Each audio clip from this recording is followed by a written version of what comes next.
So here we're just looking at some of the things that are in the abdominal cavity.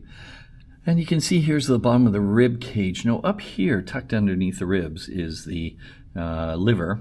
And the liver, you can see it really occupies so much of the right, and it goes quite high up, and it moves over to the left. Now tucked underneath there is part of the stomach sticking out here.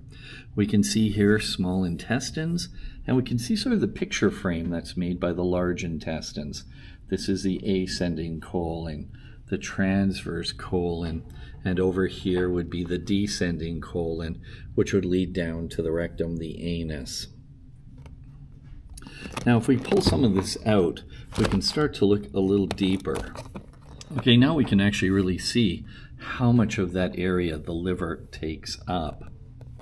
Now if we remove the liver, the stomach already taken out, you can see there's the pancreas that is here. So the pancreas is sort of midline, and you notice it runs over to the left-hand side, and it's sort of being sectioned here to show sort of the inner workings of the pancreas. And you can see that the pancreas has little ducts that will dump contents into the first bit of the small intestine. Now let's head over here, because this is an organ that doesn't get much airplay, and that's this one right here. Let me remove part of the lungs so we can see it better. And this is the spleen. And the poor spleen, doesn't really get, as I said, a whole lot of airplay. But it's a very important organ. It has roles in the immune system, and also has a role in the recycling of red blood cells. Now, we shouldn't confuse the spleen with a structure that is deep here. And if I just pull off this, you can see that here are the two kidneys. I have the right kidney and the left kidney. You notice the right kidney is a little lower, and that's because that big liver was here.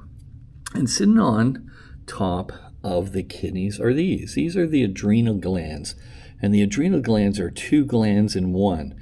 Deep within them, the middle part of the adrenal is actually part of the autonomic nervous system. It's what we call an autonomic ganglia. And the outer surface, the cortex surface, is actually where we make a lot of hormones. Some of the sex steroids and things like that, mineral corticoids, glucocorticoids, names that you would hear if you start to study what comes from the adrenals. And let's go back over here. So here is the left kidney, and you can see here is the spleen tucked in there.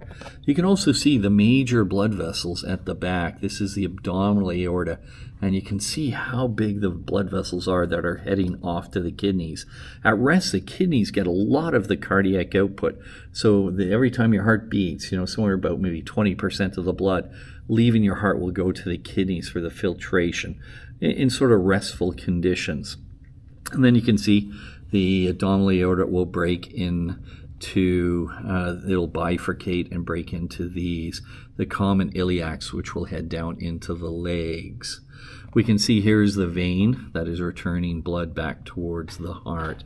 And when we look down into the pelvis, we can start to see structures such as the bladder, etc. So I just wanted to give you sort of an overall view of what it looks like inside your abdominal cavity.